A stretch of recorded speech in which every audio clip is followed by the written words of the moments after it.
Welcome back to the part 2 of physics के इस paper. उम्मीद है आप लोगों ने पार्ट 1 तैयार कर लिया होगा। आपका जो पेपर होगा फिज़िक्स का, इंशाल्लाह ये जो आपको क्वेश्चंस की लिस्ट दिखाई जा रही है इन्हीं में से आपके क्वेश्चंस आएंगे।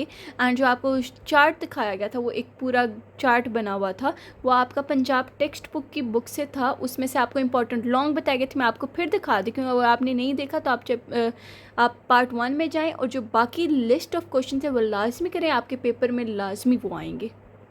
ये आपके सामने वही चार्ट खोला है जिसमें आपको लॉन्ग शॉर्ट सब कुछ बताया गया था। अभी जो हम लिस्ट डिस्कस करने वाले हैं ये नहायत इंपॉर्टेंट है। आपने एक दफ़ा लाजमी इन सवालात को समझना है ताकि आपके पेपर में ये आएंगे सवाल और आपको आते हों। चैप्टर 12 से पीछे आपको पार्ट 1 में मिल जाएगी। कैप्शन नीचे आपको कमेंट सेक्शन या डिस्क्रिप्शन में लिंक मिल जाएगा, आप उसे लाजमी देख लेगा। पहला हमारे पास है why comb is rubbed with hair attract small pieces of paper. फिर आगे इसमें से मैं आपको इंपॉर्टेंट बता दूंगी जो मोस्ट इंपॉर्टेंट आपके पेपर में आएंगे, क्योंकि आप लोग पार्ट 1 में भी बताए थे कि कह रहे थे कि हमें बताएं मोस्ट इंपॉर्टेंट है। Why plastic rod with fur and glass rod, ये तो आपका वो एक्सपेरिमेंट है ना, तो वो आप लोगों के अंडरस्टैंडिंग बेस जो है उसी में आ सकता है। Why two plastic rod rub with fur repel each other, ये भी दोनों आपके जो है एक्सपेरिमेंट वाले हैं। Repulsion is sure test for charge on the body, ये वेरी इंपॉर्टेंट। जब आपके पास ऐसे फिजिक्स में आ जाए ना, कमेंट करें इसके बारे में, जो नॉलेज बेस्ड आ जाए वो वेरी इंपॉर्टेंट है। एप्लीकेशन बेस्ड आपके न्यूमेरिकल्स हैं, आपको न्यूमेरिकल का पीछे बताया गया कौन से आपने न्यूमेरिकल्स करने हैं। इन द एंड आपको फार्मूलाज भी दिए जाएंगे, बट आपको समझना गिवन डेटा लिखना आना चाहिए। एंड अगर आपको नहीं भी आ रहा हो तो लाजमी गिवन डेटा आपने लिखना है, एंड जो नीचे से फार्मूला उसकी हेडिंग दे के फार्मूला लिखना है, ताकि आप ज़ीरो ना मिले, 1-2 मार्क्स आपको लाजमी मिल जाए। तो ये छोटी छोटी हिंट्स अगर मार्क्स आपको चाहिए अच्छे तो ये आपने ज़रूर फॉलो करनी है। What do you think the amount of positive charge on a glass rod is equal to the amount of negative charge on the silk rubbed with it together, explain. इतना इंपॉर्टेंट है। What happens if the neutral glass rod is brought near the पार, ये देखें। अब आप लोग इधर कहते हैं कि हमें छोटा करें, हमें और ब्रीफ करके बताएं। अब देखें SLO बेस्ड आपके क्वेश्चन आ रहे हैं। अब हम देखें पहले 2, तीसरा, चौथा, 5वां, 6वां, 7वां। अब देखें इस 7 क्वेश्चंस में सिमिलर आंसर ही आएगा, बट क्वेश्चंस की डिफरेंट टाइप है। तो अभी देख लें, हमने 2 क्वेश्चन ही डिस्कस किए हैं। जो दूसरा हमने स्टार्ट किया टिल द 6th वन, वो आपका सेम वही आंसर, वही एक्सपेरिमेंट्स का जो मेथड है, जो कंसेप्ट है, वही यूज़ हो रहा है। आगे आ जाएं आप लोग क्वेश्चन 10 पे। What are the purposes of electroscope, purpose इस तरह के इंपॉर्टेंट हैं। Differentiate between electrostatic induction and electrostatic conduction methods, तो आपके पास डिफरेंस के सवाल भी हैं। आगे आप लोगों को डिफरेंस प्रॉपर में भी आपको दिखाती हूँ कि आप लोगों के लिए स्पेशली मैंने अलाइन किए हैं, इकट्ठे कर दिए हैं सारे डिफरेंस के क्वेश्चन जो आपके पेपर में आने लगे हैं, ताकि आपको एक ही जगह से वीटीज के सही एक ही वीडियो देखें एंड आपको मिल जाए सारा कुछ, एंड आप वही अच्छा सा तैयार करें एंड फुल मार्क्स लें इंशाल्लाह। ये आप देख सकते हैं ऑल द डिफरेंस के क्वेश्चन। इंशाल्लाह कल सुबह दिन के 12 o'clock I will be uploading this video, जिसमें डिफरेंस होंगे आपके पास। जो आप कह रहे हैं कि आपको और प्रिसाइज़ करके सवाल जो आप बताए जाएं, जो लास्ट टाइम आपने रिवाइज़ करने हैं वो सवाल होंगे। अभी आपने ये चीज़ लाजमी अच्छी तरह तैयार कर लेनी है। आगे हम देख लेते हैं, हमारे पास 12 क्वेश्चन है। Why leaf of charged electroscope diverge if you touch its dice with metal rod, they do not diverge if you touch with the dice, ये नहीं इंपॉर्टेंट, ओके, ये आप छोड़ दें। Define one column charge, very important है। देखें आपकी definition and उसकी जो डेरिवेशन होती है मैथमेटिकल फॉर्म, ये अच्छी तरह आपने करनी है। इन अ ड्राई इफ़ यू, ये भी आप छोड़ दें। Why huge amount of force is required to separate the positive and negative charge in a pencil point? Estimate the magnitude of Coulomb's force between आगे है in which case the force is maximum and why, कौन से case में आपके पास maximum है, why minimum का भी आपके पास सिचुएशंस हैं। तो आप लोगों ने जो मैं साथ साथ बता रही हूँ जो मोस्ट इंपॉर्टेंट है उन्हें आपने लाजमी करना है, किसी हाल में भी नहीं छोड़ना। और ये जो मैं आपको कटवा रही हूँ ये वो बच्चे बस करें जिनकी बहुत अच्छी से पहले से तैयारी है, वो लास्ट टाइम रिविज़न करें और ऐसे सवाल करें तो चाहते हैं कि उनके थोड़े से मार्क्स ना डिडक्ट हों। अब इस तरह के सवाल आपके इम्पॉर्टेंट हो जाते हैं। If we double the distance between the charges, what will be the change in magnitude of the forces? ठीक हो गया। फिर नीचे भी आपके पास एक न्यूमेरिकल बेस्ड टाइप है। Some animals produce electric field 20 वाला पढ़ रहे हैं, which is the purpose of such electric field? आगे है the range of electric field on the bulb is, ये भी आपके पास न्यूमेरिकल बेस्ड है।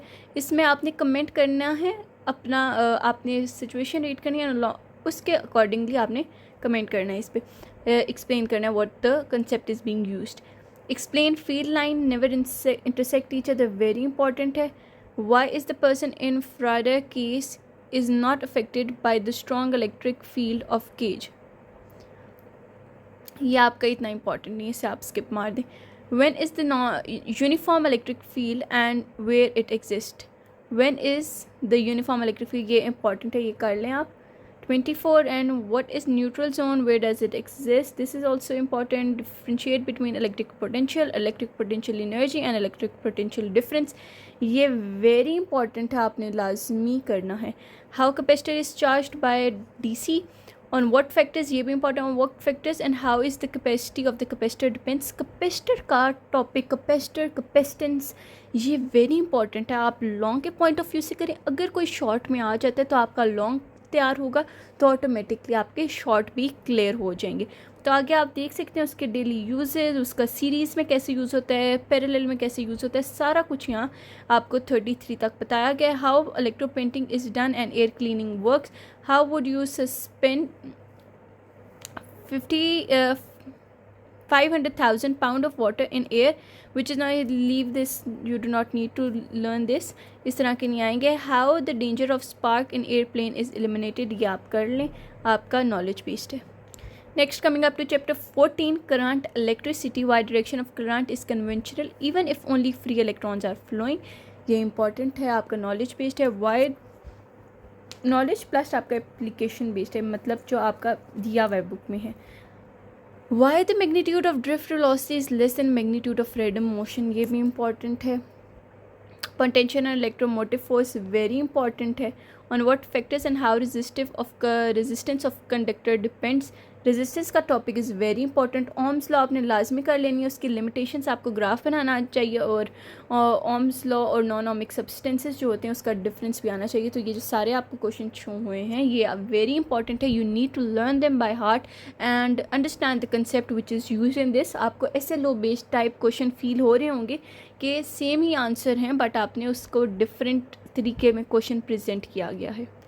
अब इधर आ जाते हैं, एमीटर उसका हो रहा है, वोल्ट मीटर की बात हो रही है, थर्मिस्टर इज़ वेरी इंपॉर्टेंट। फिर give some examples of heating effect of current, how birds can sit harmlessly on high tension wire, ये आप लोगों ने लाजमी कर लेना है। Give current and voltage divider rule, जो रूल है आपने वो इन लिस्ट लिखना है एंड उसे एक्सप्लेन करना है। And then rating not that important, but one है the intensity of the bulb appears to be constant when supplied voltage is alternating, तो ये भी इंपॉर्टेंट है आपके पास। तो अभी जो आपको बताए हैं तो आपने इसमें कर लेना, एमीटर, वोल्ट मीटर, थर्मिस्टर और करंट वोल्टेज डिवाइडर रूल। इसके साथ आपने वो जो बल्ब्स की इंटेंसिटी का क्या फ़र्क होता है वोल्टेज पे, अगर वो अल्टरनेटिंगली यूज़ हों, तो ये सारा कुछ आपको आना चाहिए। नेक्स्ट आपके पास ये देखें, एक वेरी इंपॉर्टेंट सवाल है, why AC supply to homes instead of DC, alternating current क्यों प्रोवाइड किया जाता है इंस्टेड ऑफ डायरेक्ट करंट। आगे आ जाता है insulation of wire is damaged, ये भी इंपॉर्टेंट है। Damped conditions affect the electrical conditions, not that important. Fuse explain its function, what is fuse, तो ये इंपॉर्टेंट है। और सर्किट ब्रेकर, इसका डिफरेंस भी आ सकता है, ये नीचे दिया हुआ भी है, तो आपने ये 2 टॉपिक्स अच्छी तरह कर लेने हैं। और एप्लीकेशंस कंटेनिंग मेटल केसिंग्स, अर्थ पे वायर, ठीक है, ये भी आपने कर लेना है, तो वो एक ही चीज़ में आ रहे हैं, तो अच्छा होगा कि आप कर लें।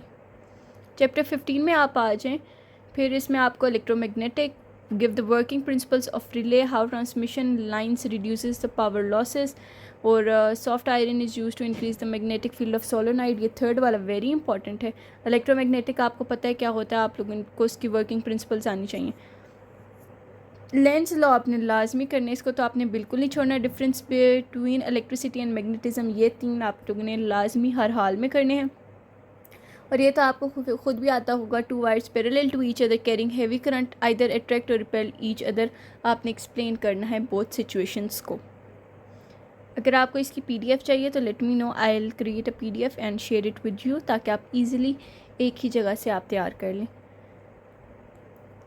और मुझे पता भी चल जाएगा किसने दरमियान तक देखे, who is interested in scoring full marks. जिसको इंटरेस्ट होगा फुल मार्क्स में वो अभी तक देख रहा होगा एंड साथ साथ उसके दिमाग में होगा कि ये क्वेश्चंस हैं जो मैंने तैयार करने हैं वो आएंगे पेपर में। और जो केयरलेस होगा उसे होगा जाने दो, और पेपर जब आएगा तो उससे आता नहीं होगा। तो ये एक दफ़ा पढ़ लें, लाजमी पढ़ लें। आपकी बुक्स में ही ये सारा कुछ है, डेफिनेशंस हैं, आपके जो बैक पे जो चैप्टर के बैक पे क्वेश्चंस होते हैं वो आप लोगों ने लाजमी करने, किसी हाल में नहीं छोड़ने।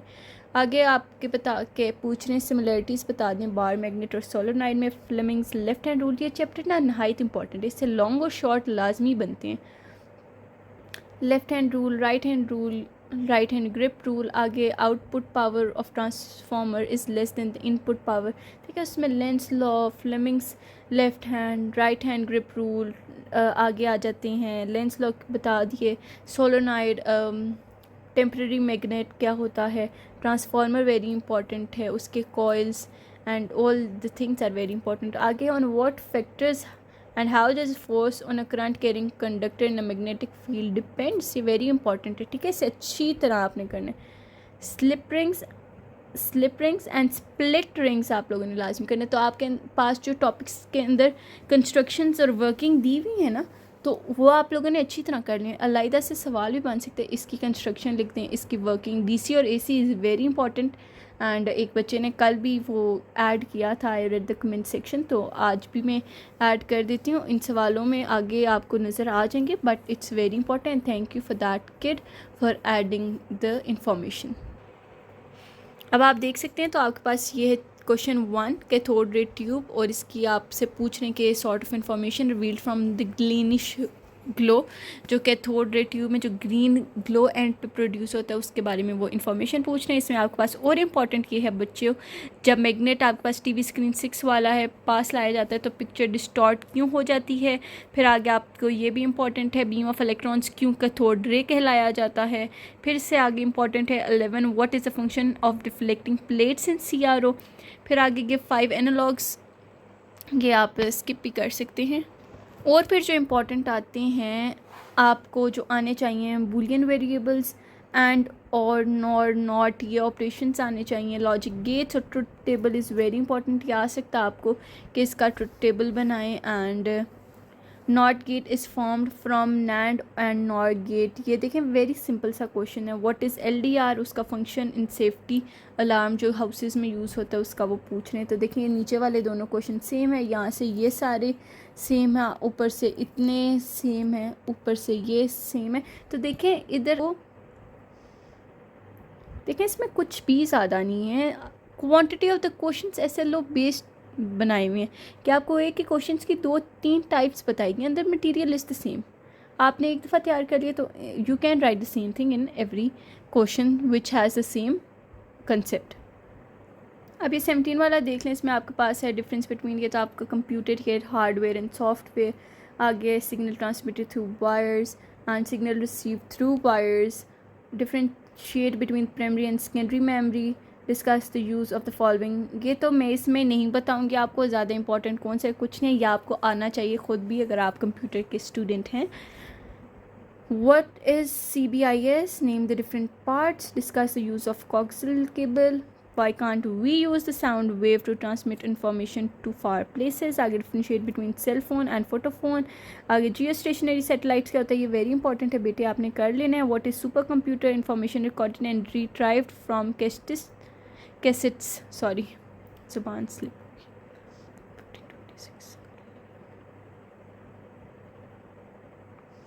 How information are recorded and retrieved from cassettes. फिर आगे आपके पास आ जाएगा कॉम्पैक्ट डिस्क, बारकोड स्कैनर्स कैसे यूज़ होते हैं डाटा मैनेजिंग में। How some commonly use web browser, आपने नेम करना है कौन से commonly use web browser and drawbacks of ICT in present. So ये वेरी इंपॉर्टेंट चैप्टर है, यू ऑल नो। 18 आ जाए, it is the most important chapter जिसमें आपके न्यूमेरिकल पेस लाजमी आएंगे, एक लॉन्ग तो लाजमी आएगा। What is meant by atmos, why proton inside the nuclei are forced to stay there, आगे आपके पास आ जाएगा find units of radioactivity. Why ionization power of particle is greater than penetrating power. This is very important, नहायत important है, very very very important, आपने लाजमी करना है, किसी हाल में आपने ये नहीं छोड़ना। Why ionization power of particle is less than the penetrating power is greater as compare to the particle. Define dose and equivalent dose. What is unit of nuclear radiation. What is meant by rem. Gamma radiation, radioisotopes, उसके harmful effects, उसके uses and medical में क्या उसके uses हैं, brain radiography में उसके क्या use हैं, फर्टिलाइज़र रिसर्च में उसके क्या यूजेस हैं। ठीक है, देखिए आप यूजेस तैयार कर लेंगे, आपके सवाल हो जाएंगे simple. What is nuclear reactor. What is meant bye moderator. आपने कॉमन नेम बताने हैं, कॉमन मॉडरेटर का नाम बताना। Explain function of control rod in nuclear reactor. तो ये क्लीन कर दिया आपको स्क्रीन, ताकि आप स्क्रीनशॉट ले लें एंड इसे अच्छी तरह प्रिपेयर कर सकें, क्योंकि ये सवाल आपके पेपर्स में आने हैं।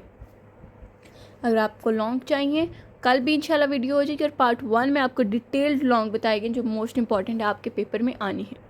ये कुछ सवाल रह गए हैं। एनरिचमेंट ऑफ यूरेनियम से क्या मुराद है। What is the cause of energy in nuclear fusion reaction. Causes of energy in nuclear fusion reaction. Fusion fission का रिएक्शन जो है इसका डिफरेंस भी आ सकता है, एक एक करके भी आ सकता है। वो अब मार्किंग स्कीम के लिहाज से 6 मार्क्स का आएगा, 8 मार्क्स का आएगा, तो आपने अच्छी तरह तैयार करना है।